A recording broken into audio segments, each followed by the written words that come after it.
ler a respeito do profeta messiânico, nós encontramos no livro de Isaías, nesse capítulo 43, a respeito do Deus de resgate.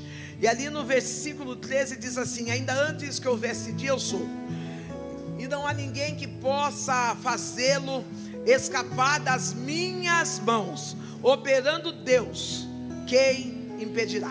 Enquanto você vai pensando nisso, eu queria apresentar meu material. Nós temos a camiseta do ministério, posso falar, se Cristo comigo vai, eu irei. E uma novidade agora maravilhosa, que eu cheguei aqui, eu vi agora sim, não tinha visto essa cor, é a cor lilás. E a cor lilás, na corometria, quer dizer equilíbrio das emoções. Olha que coisa linda, tem mulher equilibrada aqui? Eu vou deixar essa pergunta, pastor, o que é mulher equilibrada? Mulher equilibrada é aquela que não cobre o copo. Não, mulher equilibrada é aquela que não dá os gritos da hora da escola, que parece que o cabelo da criança resolve ficar armado, e ela fala, não, vai dar tudo certo, eu não vou perder o equilíbrio. Então, se você é uma mulher equilibrada, vai lá e compra uma caneca. Interessante que nós trouxemos algumas cores, mas dessa lilás só tem 5. Então, quem for equilibrado sabe o que deve fazer. Aí já não vai nem deixar comigo mais, porque... vamos lá.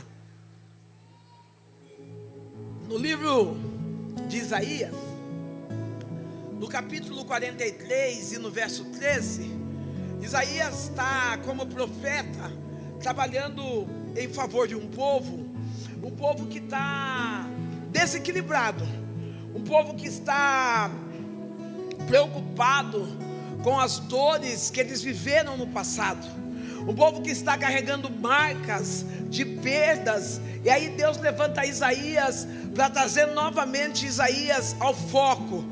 Oh meu Deus, você não quer deixar esse povo vir aqui para o corredor não, pastora? Vem aqui na escada, vem para cá, meninos, meninas. Se você não tiver de mini saia, vem aqui, dá para sentar na escada. Não, porque mini saia dá problema. Daí eu posso, vem, para desafogar um pouco a porta, aí está terrível. Mas não pode ter vergonha, porque eu estou sendo filmado e tenho tempo para pregar. Vem,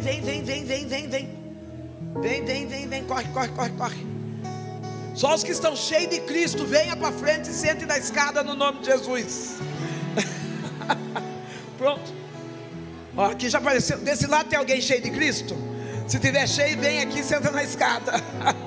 Só quem está cheio de Cristo. Aí ó, vai melhorar, né? Não melhorou? Descarpando de pé, filha, não dá não. Pastor, eu tenho direito a 10 minutos a mais só porque eu organizei. 10 minutos a mais, pode zerar aí. Pode zerar. Pastor Xande, falei para ele zerar no nome de Jesus. Gustavo, começa tudo do começo. Ele é convertido.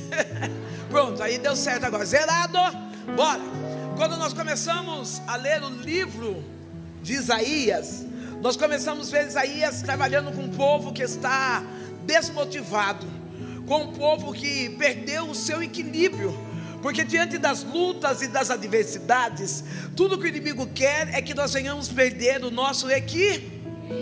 Isaías, ele está indo conversar com o povo israelita, e a primeira palavra que ele diz nesse livro de Isaías, no capítulo específico, esse capítulo 43, ele está dizendo assim: eu conheço um Deus que é o Deus de resgate.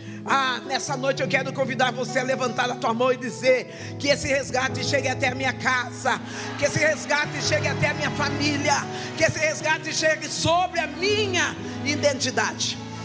Eu passei por muito tempo diante, sendo criada por uma família desequilibrada. Eu passei durante muito tempo da minha vida no lar onde não existia o amor, a compaixão, onde não existia a misericórdia, onde não existia a benignidade.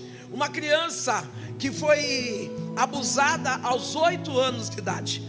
Por incrível que pareça, o pedófilo frequentava a minha casa. O pedófilo era amigo dos meus pais. E por falta da união familiar, por falta do equilíbrio, se puder baixar a frente musical, porque está na frente minha,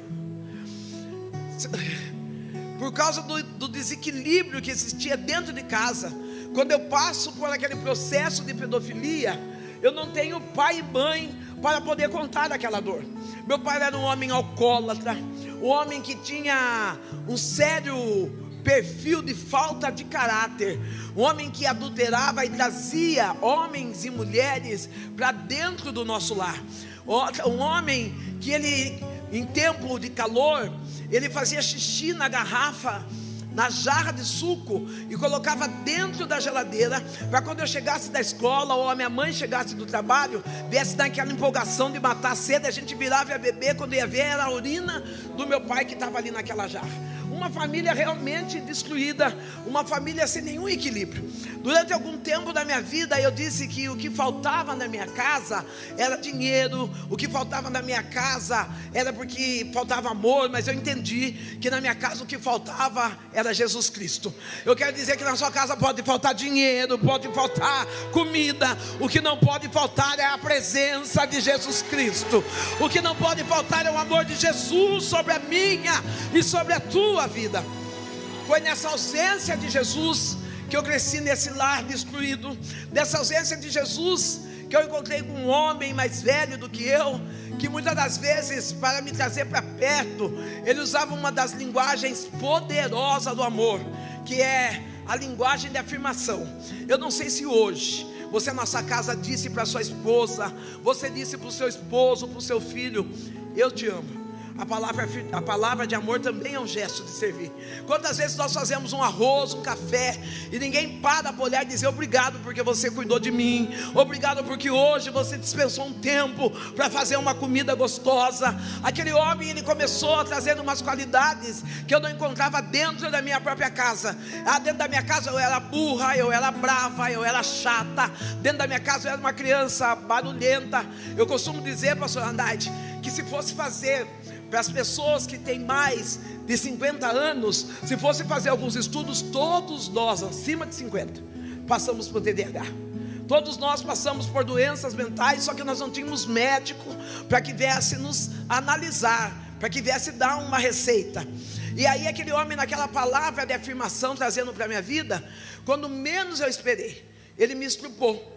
E ele me estrupou de uma forma tão imbecil, inútil, porque ele me estrupou com algo que eu tinha que ter dentro da minha casa. É algo que você tem que ter dentro da sua casa: tempo de qualidade com a sua família.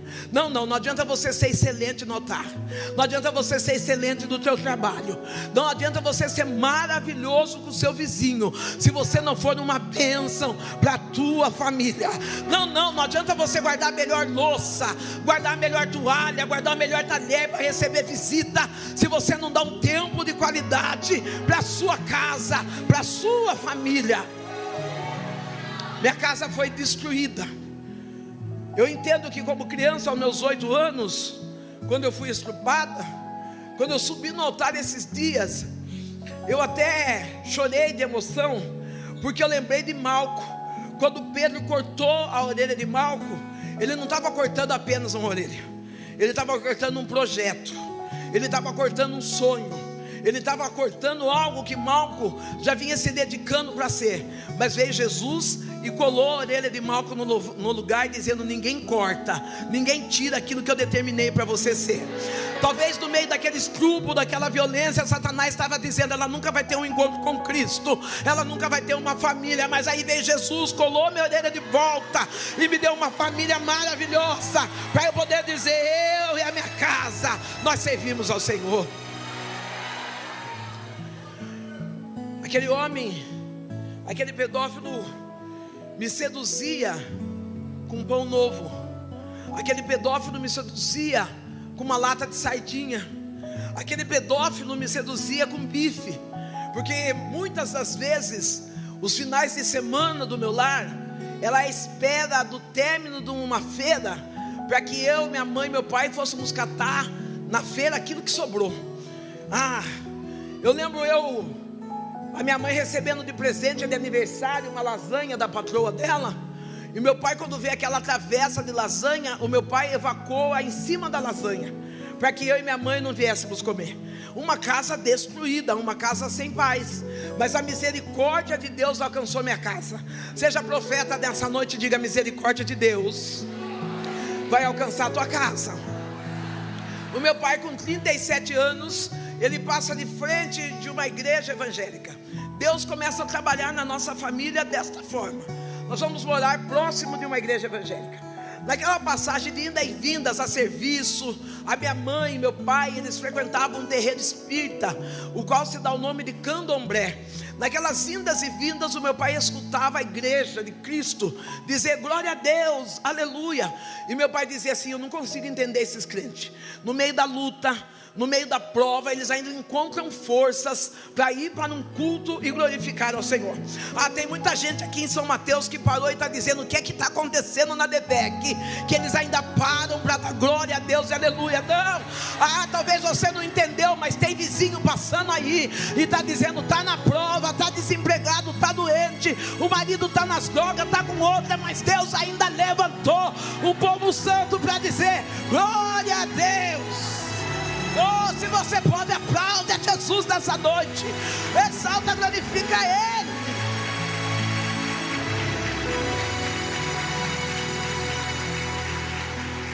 Glória a Deus. Deus é maravilhoso.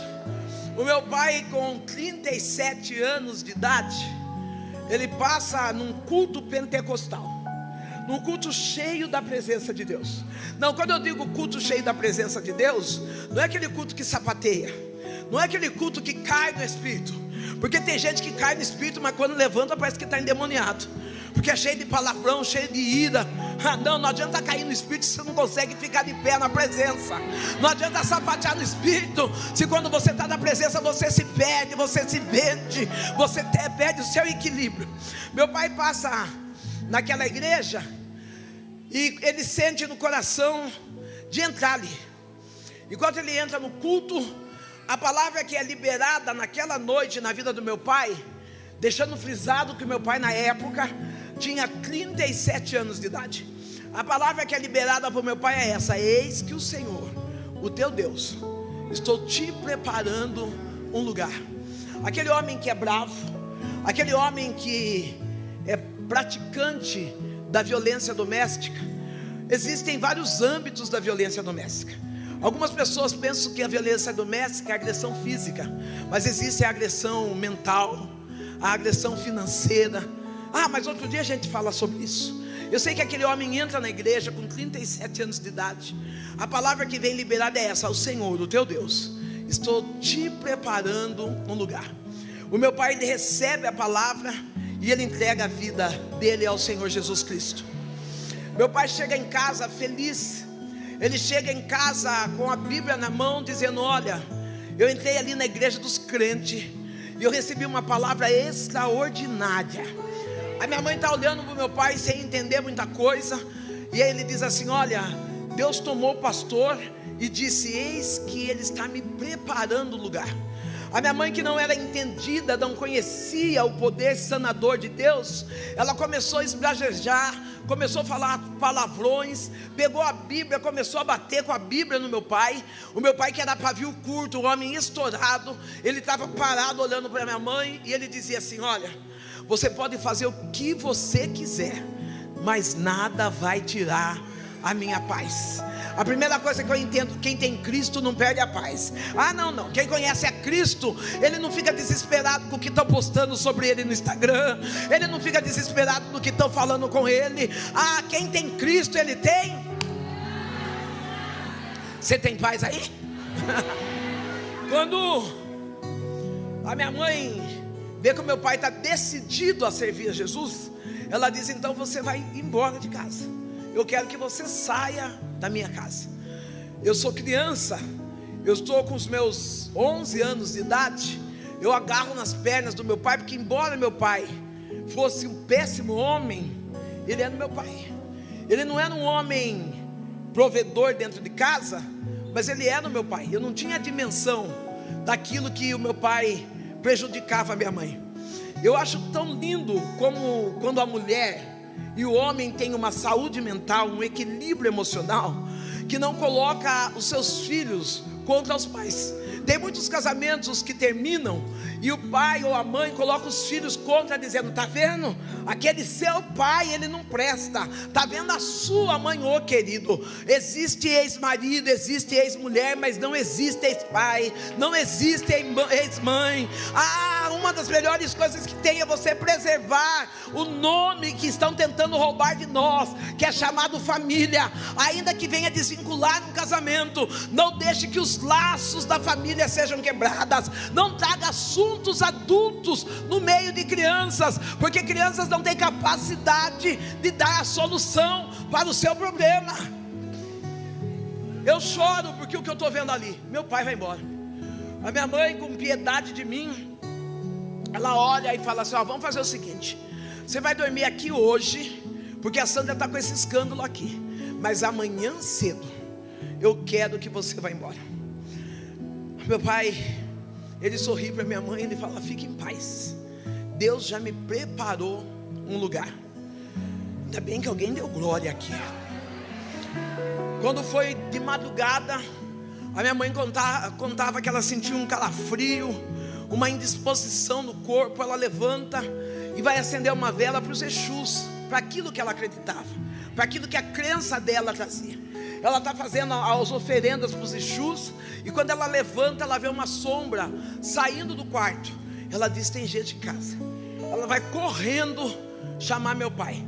Quando ela vai chamar meu pai estava morto. Deus realmente tinha preparado o lugar. Essa palavra é para você. Talvez você está dizendo: não, nunca vai sair da bebida, nunca vai sair da prostituição, nunca vai sair do roubo. É mentira de Satanás. Se Deus fez uma promessa de que vai salvar, Ele vai salvar. Não, é mentira do diabo que para tua casa não tem jeito, que para tua... Não, se Deus falou, não importa onde esteja, não importa quem seja, Ele é fiel para salvar. Ai, aplaude Jesus, glorifica Ele, exalta Ele, bendiga Ele. Oh, o Rei da Glória, o Deus poderoso, é Ele, somente Ele. Ele vai, súbia, ele manda saia, coube, a nirreface. Eu queria pedir para você que estava aqui no louvor, tá linda, fique de pé um pouquinho. Ele manda aqui, não confunda ela isso, ela já estava levantando. Quando falou linda, ela não teve dúvida. Ele violde, ele maia, choube, a nirreface. Interessante, naquela perda do meu pai, eu achava que tudo ia dar errado para mim. As coisas já estavam difíceis. E quando eu vim para Cristo, uma das maiores dificuldades que eu tive foi eu entender que Deus é Pai. Eu precisei ser tratada no quesito paternidade. E quando eu estou falando sobre o meu pai, o meu Deus diz assim: diga a ela que eu tenho colocado ela no meu colo todos os dias. É o Senhor quem te guarda. Eu vejo um Deus de paternidade te visitando e dizendo: sou eu teu pai, sou eu quem cuido de ti. Porque há momentos que tu diz: se meu pai, se a minha mãe. E Deus está dizendo: pai e mãe pode falhar, mas eu sou um Deus que não falho. Eu cuido de ti, diz o Senhor.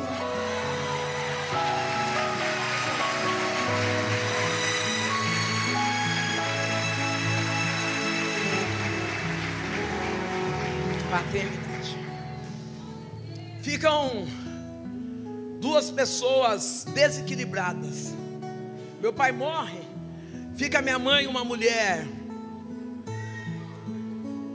à deriva, uma mulher que está na bebida, que está na prostituição, uma filha que não tem uma ponte de referência.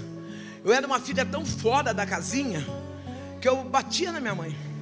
Eu falava palavras de baixo escalão para minha mãe.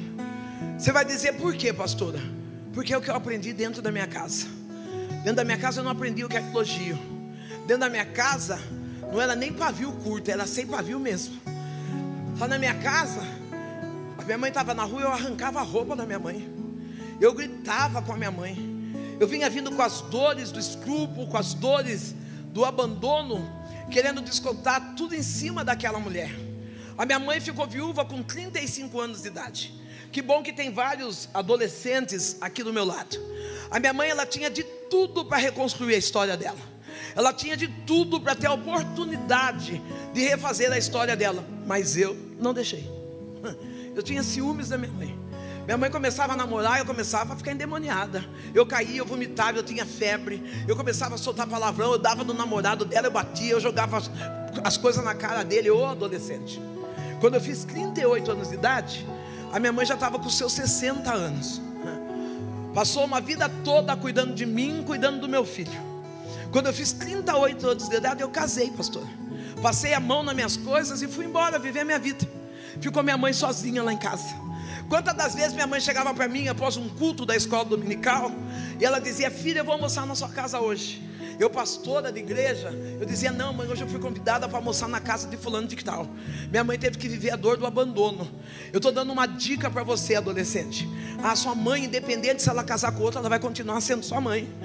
Deixa ela reconstruir a vida sentimental dela. Não para com essa manha de que você tem ciúmes da sua mãe, que a mãe é só sua. Não, ela pode namorar. Não, estou falando para a mulher solo que você pode namorar, que você pode reconstruir a sua história. Eu estou falando para a mulher viúva, para a mulher divorciada, para a mulher solteira. O que você não pode é fazer o seu coração ser uma arca de Noé. A cada semana está entrando um homem, a cada semana está alguém mexendo com os seus sentimentos. Mas você tem direito de recomeçar a sua vida sentimental novamente. E você adolescente, segura as suas emoções, tenha equilíbrio para aceitar que a sua mãe tem direito de viver o novo. Está eu e a minha mãe está envolvida ali no espiritismo. Eu lembro que uma certa feita, os meus avós, meu tio foi buscar minha mãe e falou: sua mãe vai para Santos comigo, meu tio e a minha tia. Passado mais ou menos 15 dias, meus avós vêm me buscar em casa, dizendo: olha, você vai buscar sua mãe lá em Santos. Eu vou com meus avós em Santos, eu chego lá, eu encontro meu tio, a minha tia, a minha mãe, algumas pessoas incorporadas. Eu vou abrir um parênteses para poder tentar explicar. Quando frequenta-se o terreiro de Umbanda, o Candomblé, uma religião de matriz africana, as pessoas que levam o codinome de cavalo são pessoas que incorporam espíritos. Aqueles que servem, que colocam a pinga, que acendem a vela, eles têm o nome de cambono, mas aqueles que recebem têm o nome de cavalo. Eu já quero dizer algo maravilhoso aqui nessa noite. Lá para o diabo você é cavalo, mas aqui para Cristo você é filho. Não, talvez você não entendeu, eu vou repetir. No inferno Satanás está dizendo: é meu cavalo. Deus está dizendo: pois eu tiro o teu fardo que é pesado e entrego o meu que é leve, porque tu és o meu. Se eu fosse você, eu estava dando glória. Se eu fosse você, eu estava expressando toda a minha gratidão, porque você não é qualquer um, você não é cavalo de Satanás, mas você é filho de um Deus vivo. Vejo minha mãe incorporada. A minha mãe está torta ali no terreiro. Ela está deformada. E enquanto ela está torta ali no terreiro, eu vejo os cambonos escarrando no chão, e a minha mãe lambendo aquele escarro. Eu vejo o cambono soltando galinhas vivas, e a minha mãe pegando a galinha e rasgando a galinha viva no dente e bebendo sangue.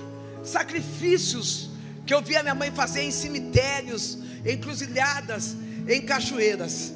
É tão lindo esse tema, porque esse tema diz servir com excelência. Quando nós dizemos servir ao reino com excelência, nós estamos dizendo assim: independente de qualquer circunstância, eu não vou me desequilibrar. Independente de qualquer circunstância, eu não vou me deformar. Como diz uma amiga nossa de ministério, a nossa querida Raquel Lima, ela diz assim: confunda o inimigo. Mesmo que você esteja doente, mesmo que você esteja depressiva, coloque a tua melhor roupa, faça a sua escova, ande chique. Não, quando o inferno olhar para você, ele vai falar: mas eu estou provando, eu estou tirando emprego, eu estou tirando casa. Não, e você continua lindo, eu continuo lindo, porque eu vim nesse mundo para confundir o inimigo. Só quem veio para confundir inimigo, aplaude ao Senhor. Só quem veio para confundir inimigo, dá um brado de glória. Só quem veio para confundir inimigo, diz glória a Deus, aleluia. Aquela casa deformada. Obrigado, porque isso aqui não está dando conta. Aquela casa deformada, aquela casa fora dos padrões espirituais. A minha mãe, entregue, oprimida naqueles orixás, naqueles exus, ela faz uma entrega do meu corpo a um espírito. Eu não vou dar o nome dele, porque eu vim aqui só para glorificar Deus. Dá uma olhada para a tua irmã e diga: eu vim aqui só para glorificar Deus. Minha mãe no meio, aleluia. A minha mãe no meio daquelas dores, vendo a filha de 12, 13, 14, 15 anos. Eu já era prostituta. Eu já era uma menina que bebia em torno de 3 litros de pinga por dia. Não, prostituta não, porque a prostituta muitas das vezes ela cobra para dar prazer a alguém. Eu era praticadora de sexo ilícito. Eu entregava o meu corpo à deriva. Eu era alcoólatra, dormi por diversas vezes na rua, era ladra, era uma pessoa totalmente sem caráter. Nessa deformação de caráter, nessa deformação de mulher, eu escolhi o melhor lugar para derramar as minhas feridas. Olha, arrumei esse nome hoje, agora, para derramar as minhas feridas. Eu escolhi a porta da igreja. Num dia de culto bom como esse, num dia de culto lotado, eu colocava um micro shorts, uma blusa em cima do umbigo, e eu ia na porta da igreja. Na porta da igreja eu sambava, eu dançava, eu tentava seduzir os pastores, e eu zombava das mulheres de Deus. A minha mãe tinha feito uma entrega a um dos exus. Esses exus iam manter relações sexuais comigo. Eu acordava com mordidas no meio das minhas pernas, acordava com chupadas no pescoço. E aí naquele dia que eu estava cheia de demônio no corpo, eu ia na porta da igreja para zombar dos crentes. Quando eu chegava na porta da igreja, tinha algumas pessoas que eles têm o espírito da quarta pessoa da Trindade. Digo, o espírito da quarta pessoa da Trindade. Eu estou falando que aqui não tem, estou falando que algumas pessoas têm. Nessa igreja não tem. A quarta pessoa da Trindade, ela atua da seguinte forma: quando ela olha para uma prostituta, ela diz: vai para o inferno. Quando ela olha para um drogado, o diabo vai pegar ele. A pessoa da quarta Trindade, ela não sabe servir aquela pessoa que está endemoniada para dizer: eu conheço um Deus que te ama. Não, a pessoa da quarta Trindade tem o coração tão endurecido que ela não sabe levar a palavra.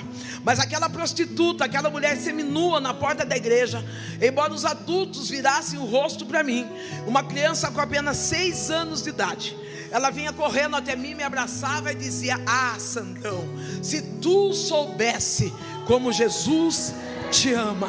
Olha para alguém que está do teu lado e diga: Jesus te ama. Talvez você está chorando porque o Paulo não te ama, porque a Cíntia não te ama, mas eu vim para trazer nessa noite, nesse lugar: Jesus, Ele te ama. Oh, debaia saia das que me ande suia, alava suia. Jesus, Ele não ama por aquilo que nós somos, Ele ama por aquilo que Ele fez conosco. Ele nos ama. Jesus, Ele não está aqui para nos acusar. A Bíblia diz que mesmo antes de nós nascermos, Ele já tinha entregue o teu filho para morrer na cruz em favor de nós. O amor dele é tão incomparável que mesmo sabendo que mediante as nossas imperfeições, os nossos fracassos, Ele decidiu nos amar. Jesus, Ele nos ama. Tem uma menina, uma moça loira, camisa bege. Fica de pé um pouquinho, querida. Relemaia chobe a sirra, relibiou de adaia sube anai que ni refobia. Se tu pudesse ver o quanto Deus te ama, se você pudesse ver o quanto Deus tem guerreado as tuas guerras, alamando que baia chou derrícia. Enquanto eu estou pregando essa palavra, meu Deus diz assim: parece que um furacão alcançou a vida dessa menina. E há momentos que ela diz: Deus, o que faço? E o Eterno diz: permaneça firme, porque eu tenho o controle dessa tempestade. Calabadabou e daia ceia toube anirrefácia. Enquanto tu ora, Deus está com os ouvidos inclinados, ouvindo a tua oração. Enquanto tu ora, o Eterno, Deus que é santo, Ele disse assim: acalma vento, acalma tempestade, porque chegou a hora dela cantar um novo cântico. E esse cântico é cântico de vitória, diz o Senhor dos Exércitos. Oh, bebaçodai, eleia sai. Aquela menina, ela não olhava o que eu vestia, ela não olhava a forma que eu estava alcoolizada. Ela só chegava até mim e me abraçava. E ela dizia: Sandrão, Jesus te ama. O dia que eu menos esperei, essa menina chega na porta da minha casa. Ela bate palma, eu vou atender. Ela diz assim: Sandrão, vai ter um culto da minha igreja. Eu falei: eu já tinha assistido alguns cultos. Eu assistia culto pela televisão. Na dia dos domingos pela manhã, quando nós não estávamos, eu e minha mãe não estávamos na rua, coletando legumes, fazendo as bagunças, nós ligávamos a televisão e nós fazíamos caipirinha. Fazia um copão de caipirinha com gelo, colocava lá no R.R. Soares, e nós ficávamos assistindo o culto. Uma vez ou outra, o R.R. Soares dizia assim: olha, você que está com esse copo de pinga na mão, Deus tem uma palavra para você. Eu e minha mãe, nós chorávamos. Falava: vai para nós, bebia pinga e escutava a palavra. Ei, querido, eu entendo que o meio de comunicação é uma ferramenta poderosa para quem não conhece Cristo. Não, o meio de comunicação, a televisão, o rádio, o YouTube, é uma ferramenta poderosa para atingir aqueles que ainda não encontraram forças para entrar na casa do Senhor. Não, esse meio de comunicação não é para mim e para você. Esse meio de comunicação foi para nós na época de pandemia, mas agora já chegou a hora de voltar para a casa do Senhor. Chegou a hora de nós vivemos em unidade, vivemos em família. Agora já nós não precisamos mais desse meio de comunicação. Mas as pessoas que não conhecem a Cristo, é essa ferramenta que Deus deixou. Aquela menina chega em casa e ela diz assim: eu vim convidar você para ir na minha igreja. Eu via no culto aquelas pessoas caírem endemoniadas. E lá no culto o pastor dizia assim: quem é você? Para onde você vai? De onde você veio? E a pessoa torcia, virava. E eu falei: eu vou no culto? Para mim cair endemoniada lá? Vou nada. Falei: tem tanta coisa para sair de mim que eu acho que eu vou ficar uns 5 meses virando lá. Vou nada. Eu olhei para aquela menina e falei: preciso achar uma desculpa, porque aquela menina era a única no meio da sociedade que me abraçava. Para aquela menina eu não era uma invisível. Para aquela menina eu era um projeto. Eu sou um projeto de Deus na terra. Eu não podia decepcionar aquela menina.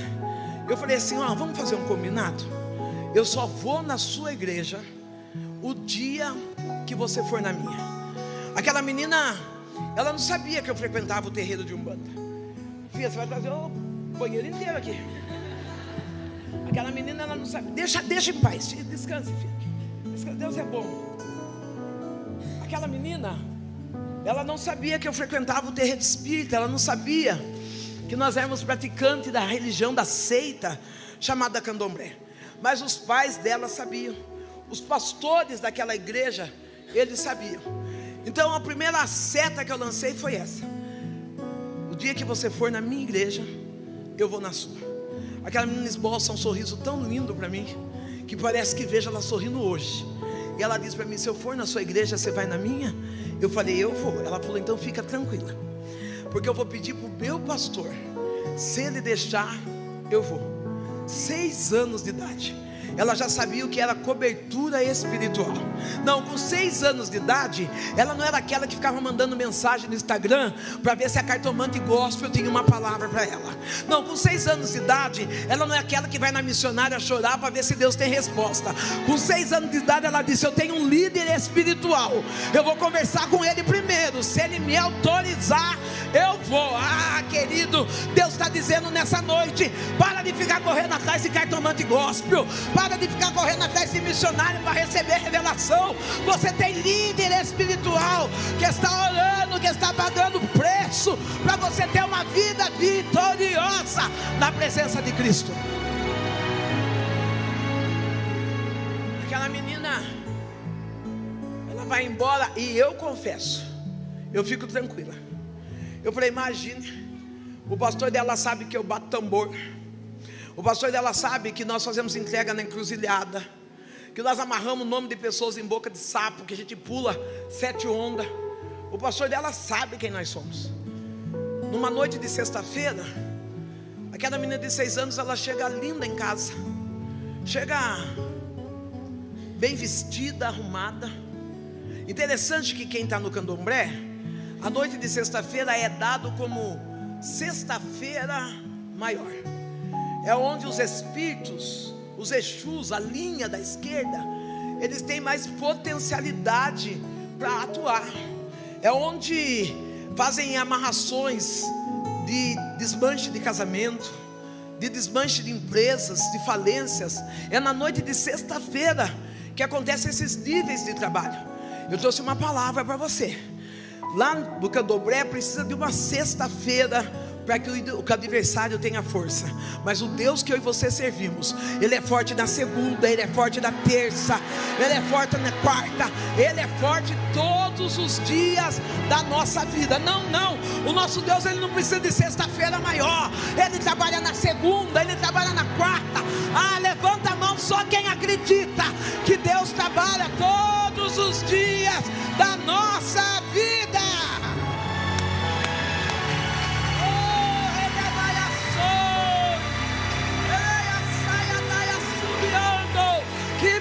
Saia da baixa. Fica de pé, querido. Fica de pé. Relemando o Kirra, relemando o defai que de recholde, relei de mi refaz. Igual que eu estou falando de um Deus que trabalha todos os dias, o Eterno diz assim: diga a Ele que eu sou o que assina papéis. Adabanda coube, adaia choi, alaia chobe nessa. Ah não, o decreto era que de falência, que era de perda, mas Deus entrou como juiz dessa causa, e Ele diz: não tem causa que eu perco. Lamanda bácia, que via da bascataia, subnécia. Eita, roubaram, defraudaram, mas Deus viu a injustiça que fizeram, e Ele diz: descansa a tua alma, porque eu entro como juiz dessa causa, e dou causa ganha.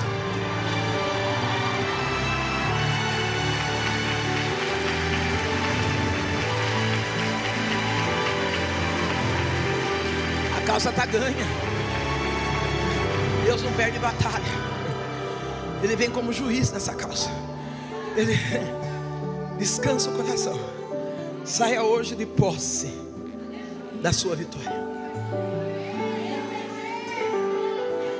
Enquanto eu bebo água, glorifica aí. Ai, ajuda eu. Gratidão. Aquela menina, ela está indo no terreiro comigo. Ela está indo bem vestida, está indo arrumada. Afinal, ela é filha de crente. Pastora, como assim não? Filho de crente não pode andar desarrumado, não. Para com esse negócio da criança pesar 1 quilo e a fralda pesar 2. Não, filho de crente tem que andar bem arrumado, tem que andar bem vestido. Não, eu fico preocupada quando alguém diz que serve a Cristo e anda desmantelado. Eu fico olhando, enquanto eu estou aqui, eu fico olhando para algumas mulheres e eu começo a imaginar assim: o marido dela deve estar pensando assim: essa mulher é transforme. Não, porque lá em casa o que ela anda é com o cabelo cheirando cebola. Não, lá em casa o que ela anda é com a camiseta eu amo minha pastora Nath. Não, o que ela anda lá em casa é de calça moletom manchada, e aqui hoje ela está toda linda, toda escovada.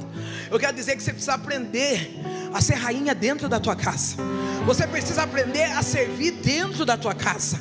Ah não, pastora, mas essa roupa eu comprei para culto especial. Oh querido, não existe culto especial. O que existe é um dia especial. E qual é o dia especial? O dia que você está vivo. Esse é o melhor dia do resto da sua vida. Não para de guardar tapuér, toalha, lençol, para dizer não vai que nada. Você é que merece o melhor. A sua família é que merece o melhor.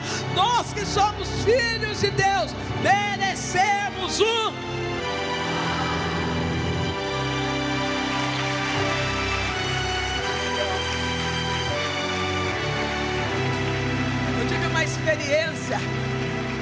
Eu tive uma experiência. Eu passei. Quem já passou por prova aqui? Ufa, que alívio, achei que era só eu. É não, porque tem gente que quando está na prova pensa que é só ele. Ai pastora, só eu sofro. Ô querido, você não é a última bolacha do pacote não. No mundo tereis aflição, mas tede bom ânimo. O Deus que te escolheu, Ele venceu o mundo. Você também vai vencer. Eu passei por uma prova de escassez. Toda mulher é vaidosa, não é? E a minha vaidade, uma das maiores vaidades que eu tenho, é creme. Primeiro, porque eu gosto. E segundo, por conta da etnia da minha pele. A minha pele é muito ressecada. Gente, do frio eu de saia, eu sou bicolor, perna cinza e eu preta. Eu preciso de creme. Creme faz parte do meu dia a dia. E eu passei por uma prova onde eu não tinha dinheiro para comprar um sabonete, quem dirá um creme. Eu tomava banho de sabão e passava óleo de cozinha na perna. Aquela prova terrível. E aí Deus, Ele um dia trouxe um pregador. E o pregador pregando, ele disse assim: olha, descansa o teu coração, porque a partir de hoje eu sou o teu marido. Eu falei: Deus, não quero. Falei: marido miserável, que não tem dinheiro para comprar um creme para mim, não tem dinheiro para comprar um sabonete. Ô marido, que negócio é esse que você não consegue pagar uma manicure para mulher? Que negócio é que você fala que escova é caro? Não, quando aquela apertadinha do escritório passa, você cresce os olhos. A sua mulher também é linda, o que está faltando é investimento. Solta, libera esse cartão aí. Ah não, isso aí, o arroz e feijão é obrigação. As demais coisas chama-se manutenção. Você tem que ter dinheiro para dar manutenção para tua esposa. E mulher, larga a mão de ser boba, de dizer eu me sustento. Não, você casou, que o seu marido venha ser patrocinador da sua beleza, que o seu marido venha ser patrocinador da sua realeza. Não tem mulher que quer dar uma de feminista. Eu fiquei doente. Eu já estava bem. Tinha acabado de sair de uma cirurgia. Eu estava bem, já estava querendo bater perna até. Mas a hora que o meu filho chegou, eu até gemi. Quando eu vi meu filho entrar, meu filho falou: você não está boa, mãe? Não estou. Ele precisou levantar para ir no banheiro. A Marina, minha amiga que estava tomando conta de mim, ela olhou para mim e falou: você não estava boa até agora? Eu falei: o quê? Eu falei: vou fazer manha. Chegou o homem da casa. Não, faz manha, filha. Não, acabou o gás. Ai, amor, não sei trocar. Para de ser essa mulher abacaxi. Não, acabou o gás. Lá vai você e pega o gás, já troca e sobe escada e troca a lâmpada. Não, a coroa que você tem não é para resolver problema, é para brilhar, é para ser chique, é para ser magnâmica. Não, amor, acabou o gás. Pastora, se eu falo para o meu marido que acabou o gás, leva 5 dias para ele trocar o gás. Começa 5 dias a almoçar fora, para ver se ele não fica ligeiro. Homem, para de ser banana. Seja provedor da sua casa. Seja um homem ativo. Um homem que enxerga antes da esposa pedir. Um homem que quando sai na rua sabe trazer pelo menos uma bala e dizer: eu estava na rua, lembrei de você, eu te amo, está aqui, mulher. Seja o provedor da sua casa. E eu naquela prova, naquela luta, Deus falou para mim: eu sou teu marido. E eu falei: Deus, eu não quero. Falei: marido pobre, não. Falei: a pobreza aqui em casa está terrível. A pobreza aqui em casa não está tendo sabonete, Deus. Não está tendo creme, Senhor. A pobreza, graças a Deus, que eu perdi meu cabelo num estresse e eu tive alopecia. Porque eu fico pensando: se eu tivesse esses breques, se eu usar esses breques é caro. Eu falei, Deus do céu, e o que eu vou fazer? Deus falou, descansa, eu sou teu marido. Uma das primeiras, Deus, Ele trata comigo da seguinte forma: quando está acabando sabonete, creme, perfume, eu sempre ganho. Pastor, eu não sei nem o que é tomar banho de Dove, que eu acho Dove chique. Eu tomo banho de Boticário, Natura pra cima. Pastor, a senhora compra, imagina, meu marido é quem dá para mim. Ah não, eu não tenho dinheiro para isso, é meu marido. E nenhuma dessas, o meu marido, ele me presenteou com aquele perfume do Sapatinho, Carolina Herrera. Olha, em 2 milhões de pessoas vai ouvir falar em nome desse perfume. Manda um para mim aí, Carolina. Eu peguei aquele perfume da Carolina Herrera, eu coloquei dentro do meu guarda-roupa. Quando eu ia sair para trabalhar, eu passava outra marca, não vou falar porque, né? Passava qualquer outra marca. Mas no dia de Santa Ceia, eu pegava aquele vidrinho de Carolina Herrera, eu apertava tão devagar, com tanto medo que ele saísse, porque eu queria que rendesse o perfume. Então sabe aquela coisa assim, já estou perfumada, economizando o perfume para durar 218 dias. A minha sobrinha vem passar as férias em casa. Quando eu estou trabalhando, eu ligo para minha sobrinha, adolescente. Quem é mãe de adolescente aí? Adolescente. Eu ligo para minha sobrinha e falo para minha sobrinha assim, ó, fica pronta, que a tia vai pregar lá em Sorocaba e não vai dar tempo da tia fazer muita coisa. Então você já toma banho, troca de roupa, passa perfume, faz tudo que você tem direito de fazer, porque a tia vai chegar e ó, já vai. Ela falou, tá bom, tia. Quando eu cheguei em casa, era um bom ar. Eu falei, Deus, que cheiro é esse? Meu coração disparou, deu falta de ar. Eu falei, estou sentindo um negócio estranho aqui. Eu falei para ela, filha, ô Lara. Ela, oi tia.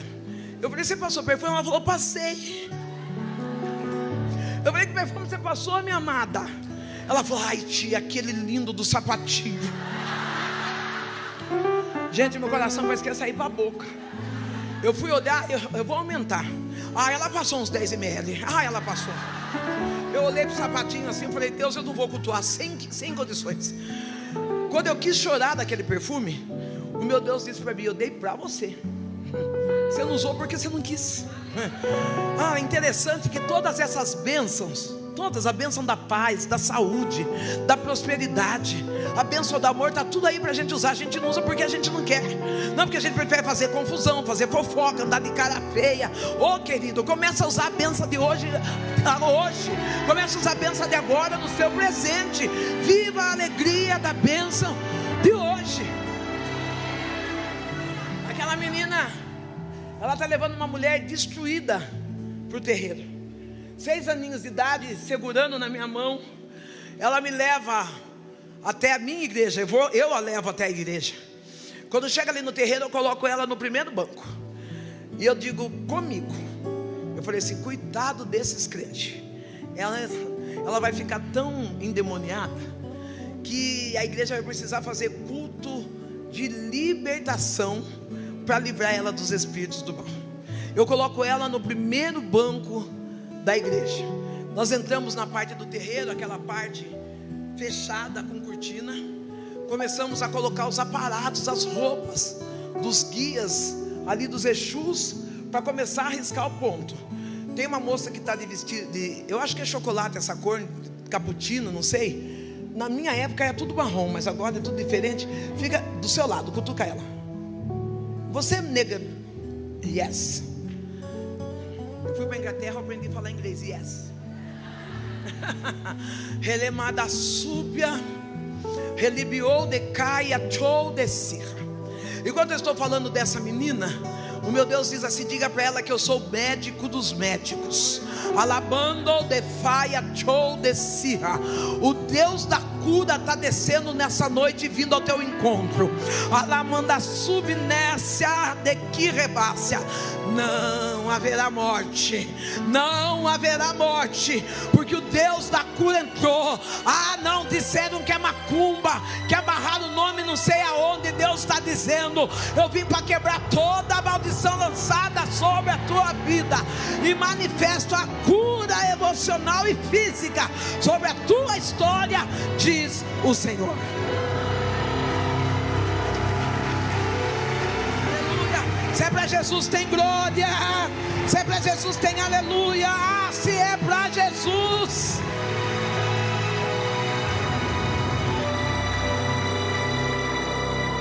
Aquela menina, ela entra no terreiro, eu coloco ela no primeiro banco. Eu entro dentro, nós colocamos as roupas, os aparatos. Começamos a bater tabaco. A mãe maior que tenha vindo da cidade do Rio de Janeiro, está no terreiro aquele dia. Aquela mulher, nós dizíamos que ela tinha as 7 saias. E não vai dar tempo de explicar isso, também não é importante. Importante é que a gente tem os 66 livros. Aquela mulher, ela está ali.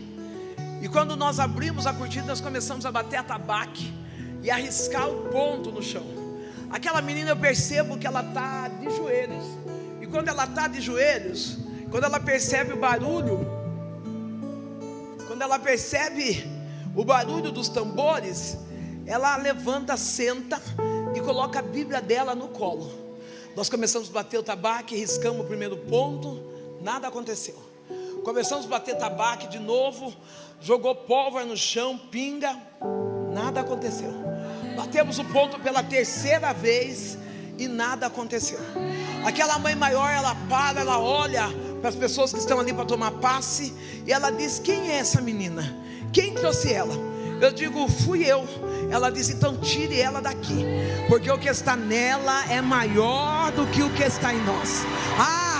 Eu estou declarando nessa noite, sobre a tua vida não chega macumba, não chega mandinga.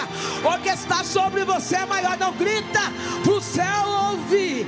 O que está sobre você é maior.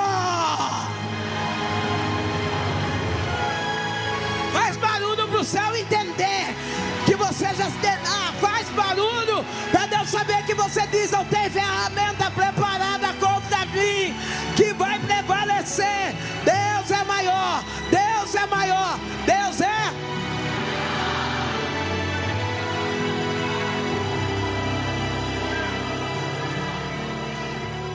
Deus é maior.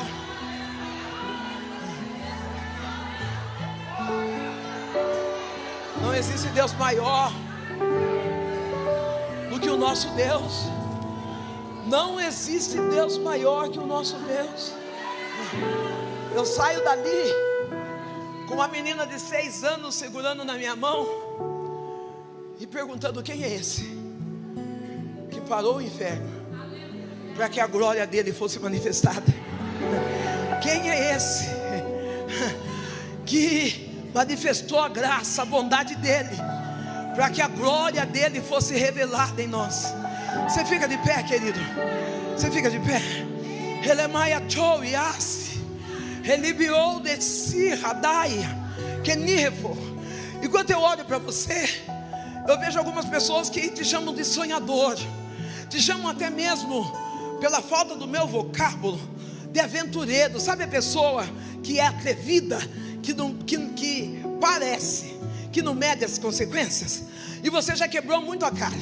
Você tem um coração bondoso, desprendido, já suportou a dor do roubo, já suportou a dor da traição, de amigos que batiam na sua costa, e esses mesmos traíram a tua confiança. Mas hoje o Deus que é tão poderoso, o Deus que é tão grande, Ele veio aqui para sarar essa dor da tua alma. Ele manda baia, sai, choui, que binefaia, subnécia. Algumas pessoas dizem: é que ele é criança, é imaturo. Não, é porque tu tem um coração derramado na presença de Deus. Você não tem malícia, não tem maldade, e Deus está dizendo assim: seja como José, volte a sonhar, porque eu sou Deus que realiza sonho. Volta a sonhar, porque sou eu Deus que realiza o sonho. Eu tenho um grande projeto na tua vida, apenas volte a sonhar.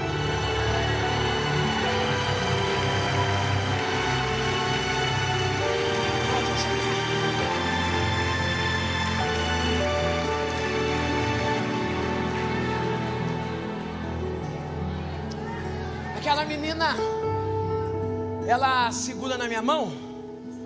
Nós estamos saindo do terreiro E ela não pergunta nada. Ela apenas segura na minha mão, e quando nós estamos caminhando de volta para casa, ela diz assim: Sandrão, eu vim na sua igreja, agora você vai na minha, né? Pensa numa mulher que tremeu. Vocês dão risada porque não é vocês. Pensa numa mulher que sentiu medo. Eu lembro a primeira vez que eu entrei na igreja, parece que meu coração ia sair para a boca. Eu ficava segurando na lateral da cadeira, dizendo: diabo, em nome de Jesus, não pega eu. Em nome de Jesus, não deixa eu passar vergonha aqui. Eu assisti o culto, eu chorei. Eu senti a presença de Deus. Eu recebi a palavra. Eu só não aceitei Jesus. Você vai dizer: pastora, sabe qual é o defeito nosso? A gente traz a pessoa para a igreja e depois parece que a gente quer socar Jesus nela. Depois que quer obrigar a pessoa a andar no caminho. Não, você já fez a sua parte, você trouxe. Ela já ouviu a palavra, ela já recebeu, ela já entendeu no tempo certo. Essa semente vai brotar. Não precisa ficar falando nada, não precisa ficar jogando na cara, não. Você vai para o inferno, você não tem a chave, nem o diabo tem a porta, a chave da porta do inferno, você vai ter? Não, deixa, abraça, acolhe essa pessoa. Eu vou ter que pular um tantão do meu testemunho para chegar na minha conversão. Eu me converti por conta de uma enfermidade da minha mãe. Depois de muitos anos, Deus visitou minha mãe com câncer na cabeça. Nasceu atrás da orelha da minha mãe um nódulo do tamanho de um ovo de codorna, o qual tirou toda a mobilidade esquerda da minha mãe. Há 30 anos atrás, o médico disse: se mexer vai ficar sequela, vai dar ruim. Então minha mãe ficou andando pensa, e Deus curou a minha mãe do câncer.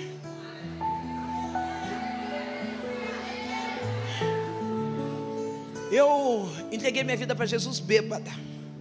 Entreguei minha vida para Jesus na prostituição, no vício do sexo ilícito, desenfreada, desequilibrada, coração todo arrebentado. Eu lembro que eu estava na fila do CRAS, pegando a minha cesta básica. Na época o nome não era CRAS, na minha cidade chamava-se Serviço de Obras Sociais. Agora que tem o CRAS, o CREAS, que atende famílias. E eu pego aquela cesta, eu estou pendendo de bêbada. O pastor da igreja, ele para o carro e diz assim: ô dona Sandra, a senhora quer que eu leve a sua cesta? Ele pega a minha cesta, coloca dentro do carro e vai embora. Eu falo: olha como que crente é bicho sem graça. Se ele vai em casa levar cesta, o que custa ele levar eu? Deixa eu dar uma senha para você. Tem luta que é você mesmo que pega com a sua mão.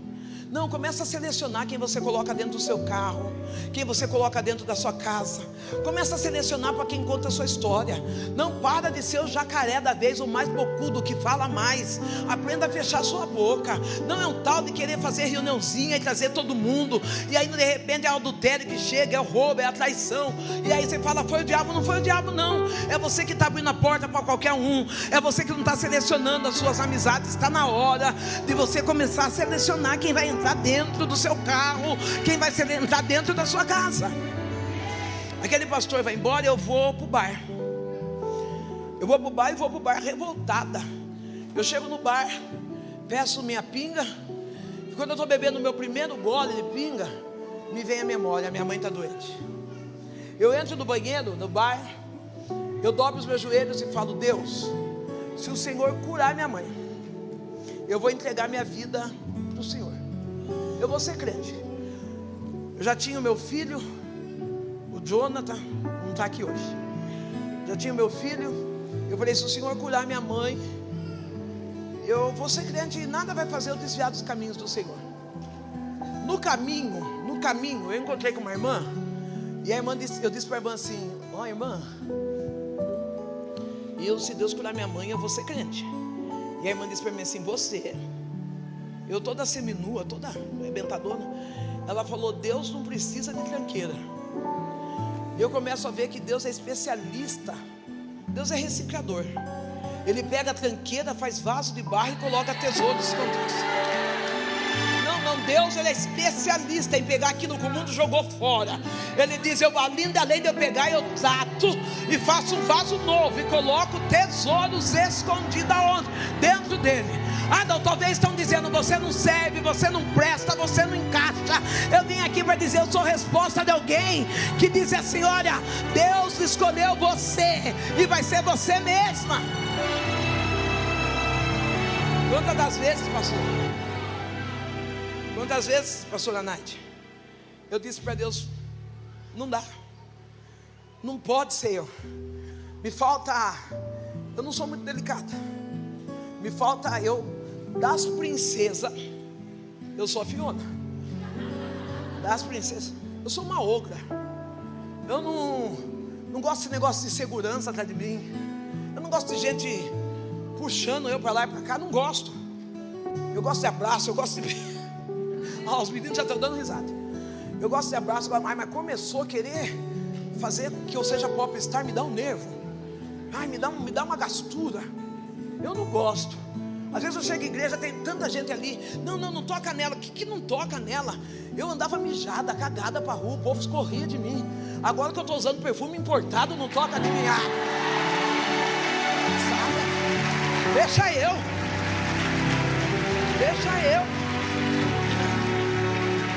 Isso. Me larga, me erra.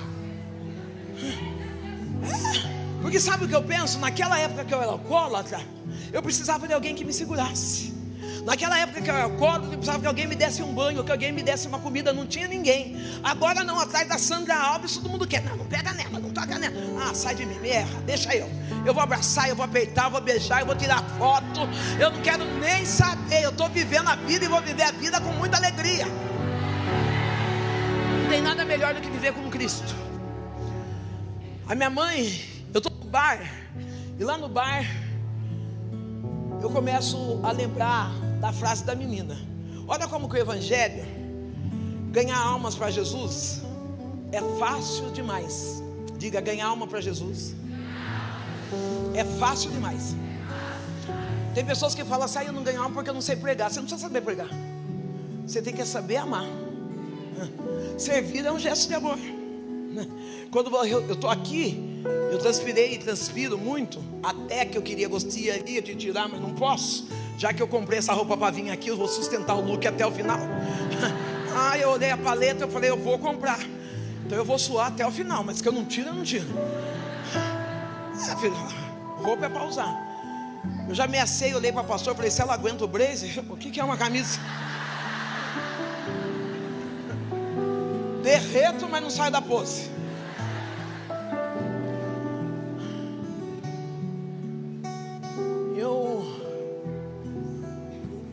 Eu entendo que pregar o evangelho é servir em amor, é servir em benignidade.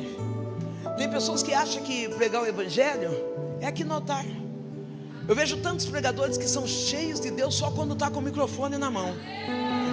Ei, você precisa ser cheio de Deus também quando você está sem microfone. Você precisa ser cheio de Deus quando você vê alguém passando fome e fala: eu vou dar o que comer. Você precisa ser cheio de Deus quando você vê um lar destruído e vai falar: eu vou fazer uma campanha em favor de famílias. Não, você precisa aprender a ser cheio de Deus também em lugares escondidos, aonde ninguém te vê. É nesse lugar que a gente precisa ser cheio de Deus. Eu cheguei aqui, tem uma criança que está com o microfone prata por aí. Eu falei: é isso mesmo, filho. Quem gosta de microfone tem que ir na 25 e comprar um só para ele. Eu tenho o meu em casa, porque aqui eu vim para adorar, eu vim para exaltar, eu vim para servir ao Deus Todo-Poderoso. Eu não vim aqui para fazer teatro, ser aquilo que eu não sou. Eu vim apenas para expressar a bondade de Deus na minha vida e derramar sobre a sua vida. Minha pastora, rebai, elebai a tro rebande aqui, elebasse a de aqui, redoube a de mi reface. Não foi fácil chegar até aqui. Tem momentos que eu olho para mim e eu falo: Deus, como é que eu cheguei? Enquanto eu estou pregando essa palavra, meu Deus tem dito assim: não tem sido fácil. Alamando que me rechoube nessa. Porque o chamado que Deus fez contigo é muito mais renúncia do que ganho. Alamai que eu me refaça. Eu vejo tu renunciando sonhos, renunciando projetos, para que a obra dele continue, dando continuidade. O Eterno está dizendo: eu tenho visto as lágrimas que tu derramou em silêncio, as dores onde tu diz: eu sou pequena demais, Senhor, eu não sei como executar essa obra. E o Eterno está dizendo: eu sou grande na tua vida. Eu vejo Deus entrando com uma providência depressa dentro da tua casa.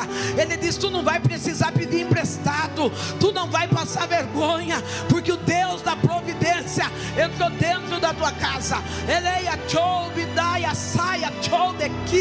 Descansa a tua alma, eu te capacito e ainda te prospero, diz o Senhor dos Exércitos.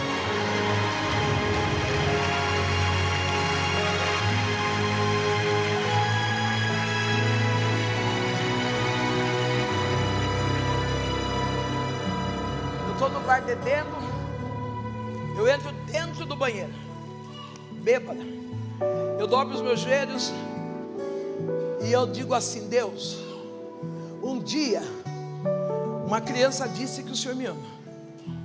Se o Senhor me ama, cura minha mãe, que eu vou te servir. Eu saio daquele banheiro alcoolizado.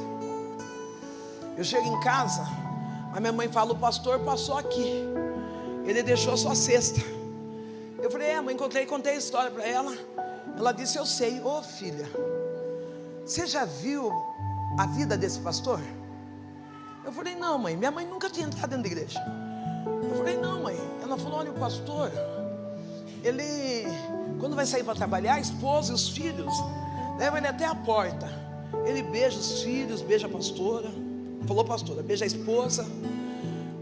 Parece que eles falam paz de alguma coisa, eu não entendo muito. Sabe o que minha mãe estava falando? De família. Minha mãe estava falando do respeito no lar, do pegar na mão. Não estou falando de parente. O seu sangue, até pernilongo tem. Eu estou falando de família mesmo. Daquele que não tem teu sangue, mas decidiu te amar. Daquele que não tem teu sangue, mas decidiu inserir no projeto. Daquele que não tem o teu sangue, mas está dizendo: pode contar comigo, haja o que houver. Não daquele que não tem nada, nenhum laço parentesco, mas ele diz: estamos juntos. Oh, minha linda, olha um pouquinho para mim.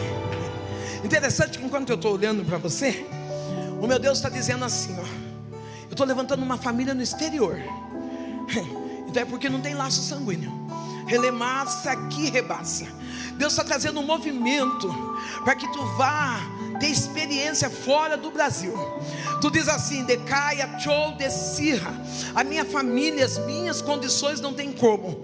E Deus está dizendo: eu não estou dizendo que é a sua família, eu não estou dizendo que é seu parente, eu estou dizendo que eu, o próprio Deus, vou te levar para lá. Alabanda saia, tchou, dequirra. Há momentos que tu olha e tu fala: eu queria viver algo extraordinário na tua presença. E o Eterno diz: eu começo a puxar hoje, eu começo a trabalhar hoje. E tu vai contar os teus próprios testemunhos. Tu vai dizer: valeu a pena, porque aquilo que parecia impossível para mim tornou possível quando eu depositei toda a minha fé em Cristo.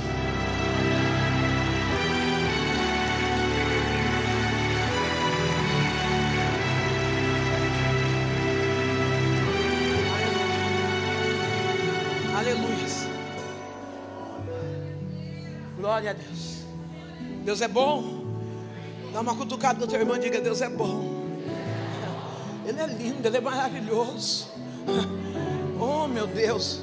Tem dia que eu procuro palavras para expressar tudo que eu sinto por Ele e não acho. E aí então eu falo: Deus, Tu é mega master. Tu é top, Senhor. Tu és excelente. A minha mãe está contando a história daquele pastor e ela diz assim: por que você não pega a cesta e não dá para esse pastor? Eu falei: mãe, pobre ajudar pobre. A gente vivia numa pobreza. Eu falei: vai tirar daqui para dar para o pastor. Mas fui lá levar. Chego lá na igreja, o pastor olha, eu bato palma, o pastor espia, ele fala assim: Deus já tinha dito que você viria. Ele vem ao meu encontro, ele pega a cesta e fala: entra.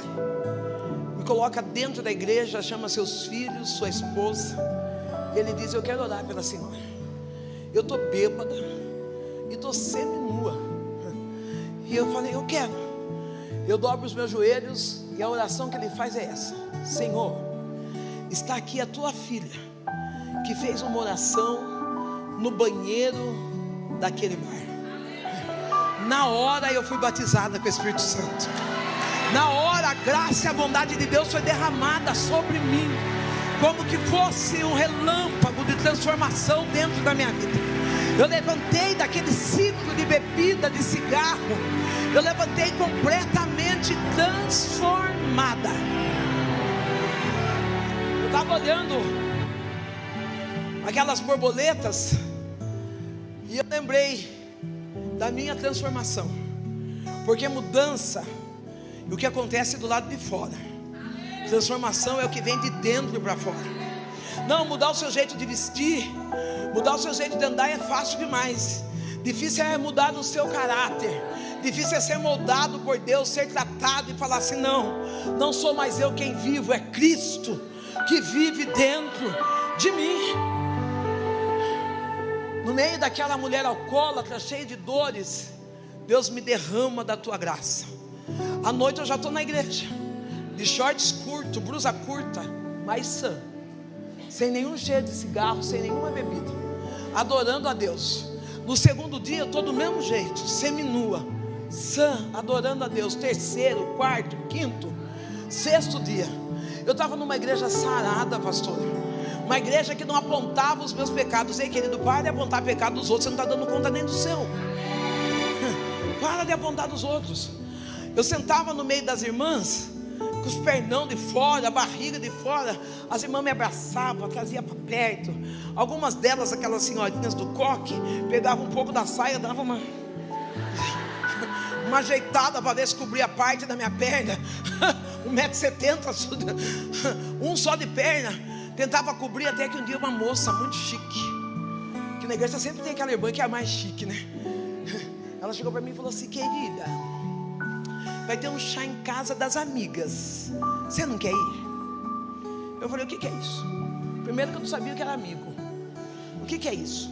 Ela disse assim: a gente leva um prato de salgado doce e um refrigerante, e aí a gente leva as roupas que a gente não usa mais, e a gente faz troca das roupas. Eu falei: ela falou: eu falei: eu quero. Eu não tenho dinheiro para o prato, mas eu levo o refrigerante. Ela falou: tá bom. Eu peguei meus micro shorts, peguei minhas mini blusas, porque era o que eu tinha. A igreja já tinha entendido que eu não estava indo ali para afrontar. Era o que eu tinha. Talvez você está olhando para alguém e está dizendo: nossa, olha a roupinha que ela veio. É o que ela tem. Você precisa ter um pouco de empatia, olhar no seu guarda-roupa que está com 280 vestidos e você nem usa todos, e falar: eu vou levar um para servir, eu vou levar um para colocar. Não, para de trazer no bazar roupa de político, roupa de propaganda. Não, traz no bazar roupa boa, traz no bazar roupa nova. Não para na campanha de quilo trazer feijão que vai vencer no outro dia. Traz comida boa. A igreja não precisa do teu resto, a igreja precisa da tua excelência.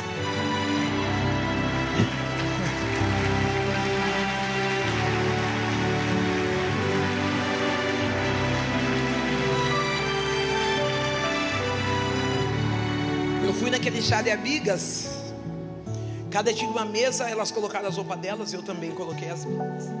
E nós fomos tomar chá, conversamos, oramos, louvamos a Deus. E aí ela falou assim: agora é a hora da gente fazer a troca de roupa. Elas levantaram depressa, passaram a mão no meu short, nas minhas blusas, não deixou nenhum. O que sobrou para mim foi uns terninhos, uma saia. No outro dia eu já estava linda na igreja e eu nem percebi. Através da sabedoria delas, eu nem percebi que elas estavam cuidando de mim. Eu nem percebi que elas estavam servindo para que eu viesse servir melhor no reino. Eu nem percebi que elas estavam dizendo assim: eu sei que você não tem, mas eu não quero que você passe vergonha, eu quero que você se sinta inserida no nosso meio. Ei, Jesus não te trouxe aqui para você passar vergonha, mas Ele te trouxe aqui para dizer: se sinta inserido no nosso meio.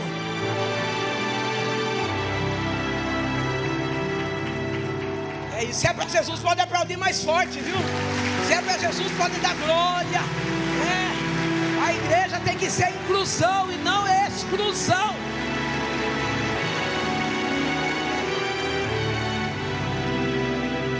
Imagina, eu cheguei na igreja, eu já era mãe solteira, já tinha o meu filho com 6 anos de idade.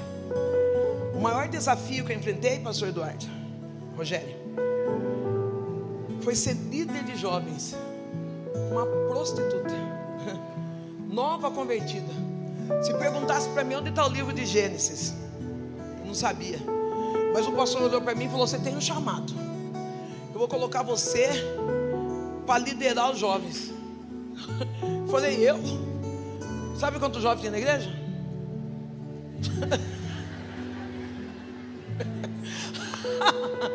3 jovens. Eu liderei os jovens durante 1 ano e 8 meses. Quando eu deixei os jovens, que eu fui para outro departamento, a maturidade vai trazendo outras responsabilidades, né? Quando eu fui para outro departamento, eu deixei 85 jovens. Todos os anos, quando eles fazem festa, o nome do grupo é Vencendo pela Fé. Os filhos deles, quando fazem festa, chamam eu para pregar. Vamos chamar a nossa líder master. Eu falo: não, a terceira idade, vocês estão dizendo, né? E aí eu olho para eles, já estão casados, já estão com filhos. Eu fico olhando e falo: como pode uma ex-prostituta, Deus mudar tanto o caráter dela, a ponto de ter capacidade de mexer com o caráter de outros? Meu Deus. Sabe o que eu estou dizendo para você? Demônio a gente expulsa, mas caráter a gente trata. Não, nem tudo é demônio. As emoções, procure um terapeuta, procure alguém que ajude a cuidar do seu caráter, para você poder servir melhor ao Senhor. Tira esse negócio de inferioridade, porque eu não sirvo, porque eu sou feia, porque eu sou gorda. Você não é gorda nada, você usa o tamanho extraordinário. A Bíblia diz que quem confia no Senhor, ele vai engordar. É por isso que nós estamos engordando. Não é gordura, é excesso de confiança. Eu falo para Deus: eu não estou gordo, eu estou muito confiante.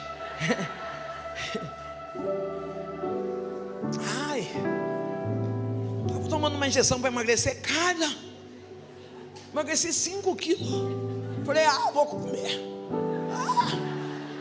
Parei com isso, ficar gastando mirlão em injeção para não perder 5 quilos. 5 quilos eu perco sem fazer força. Perco nada. Eu perco, mas o problema é que eu encontro de novo. O Senhor, através dessa ação do pastor, através da ação da igreja, Deus curou minha mãe. A minha mãe foi curada do câncer cefálico, eu e ela. Após um culto em casa, minha mãe com 1 litro de pinga atrás do botijão de gás, encurtando porque eu tenho 7. Atrás do botijão de gás, ela pega, sempre é sua garrafinha, essa chique aí. Olha, ela já é internacional, já tem a garrafa da Mini. É profético isso. A minha mãe, ela chega da rua com uma garrafa de pinga dentro de um saco de papel lacrado. Naquele dia vai ter culto em casa. Aí eu digo para minha mãe: mãe, não bebe, porque as irmãs vão vir aqui, e as irmãs são um povo cheiroso, são bonitas.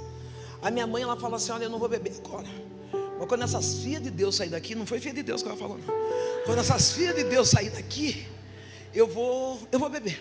Ela pega o litro de pinga lacrado dentro do saco de papel e coloca atrás do botijão de gás. O culto acontece, a minha mãe chora, grita, demônio manifesta naquela casa, mas a minha mãe não entrega a vida para Jesus.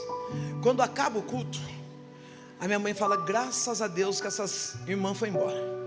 Eu não vi a hora de tomar minha pinguinha. E ela vai atrás do botijão de gás pegar a garrafa. Do jeito que ela colocou, lacrado, fechado, dentro do saco de papel, o litro de pinga estava completamente vazio. Ela começa a chorar e ela diz: Sandra do céu, quem é esse Deus que você serve? Eu quero aceitá-lo como o único e suficiente Salvador da minha vida. Sabe o que eu estou dizendo? Os sinais e maravilhas vão alcançar a tua casa. Os sinais e maravilhas vão alcançar a sua família. Os sinais e maravilhas. Eu tinha 45 dias de evangelho. Eu já tinha pregado, contado parte do meu testemunho da libertação na praça. Pessoas aceitaram Jesus. Eu já estava caminhando com 45 dias, eu já estava envolvido na igreja. E o meu pastor, quando ele ia orar, ele dizia assim: porque o beneplácito o benevolente, o inefável. E eu não sabia nada disso. Eu lembro que um dia eu cheguei para o pastor e falei para ele assim: pastor, quando eu estiver firme em Deus mesmo, eu quero ser pastora. Sonho. Jamais pensei que ia ser, mas eu queria ser. E ele falou para mim assim: aquele que deseja psicopata, boa coisa deseja. Eu falei: não é isso não que eu quero só ser pastora mesmo. Esse psicopata eu não sei se eu quero. Então, quando minha mãe recebe aquele milagre do litro de pinga vazia, a primeira coisa que a minha mãe pede é: ore por mim. Eu falei: como que eu vou falar benevolente que eu não sei o que é? Eu falei: o que eu vou orar? Então eu orei assim: Senhor, minha mãe já te aceitou, amanhã meu pastor vem e ora por ela. E nós fomos dormir.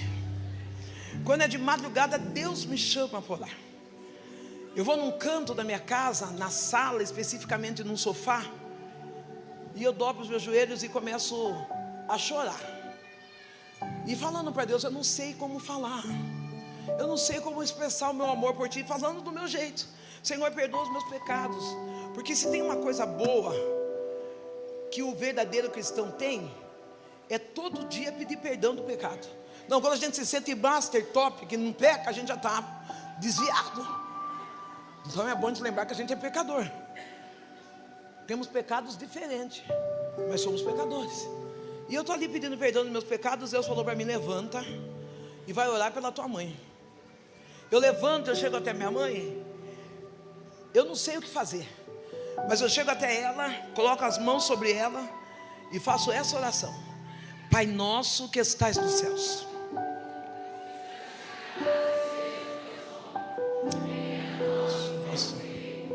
seja feita a tua vontade. O pão nosso, perdoa as nossas ofensas, assim como nós perdoamos a quem nos tem ofendido. E não nos deixe cair em tentação, mas livrai-nos do mal. Pois teu é o reino, o poder e a glória para sempre. A minha mãe começa a ter uma crise convulsiva. Ela vomita uma bola onde tem gilete, cigarro, cabelo.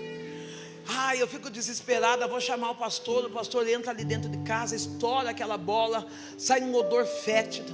O pastor coloca as mãos sobre minha mãe começa a ter uma crise convulsiva, até que ela desmaia e passa por um sono profundo. O pastor fala assim: pode dormir tranquilo, porque chegou libertação.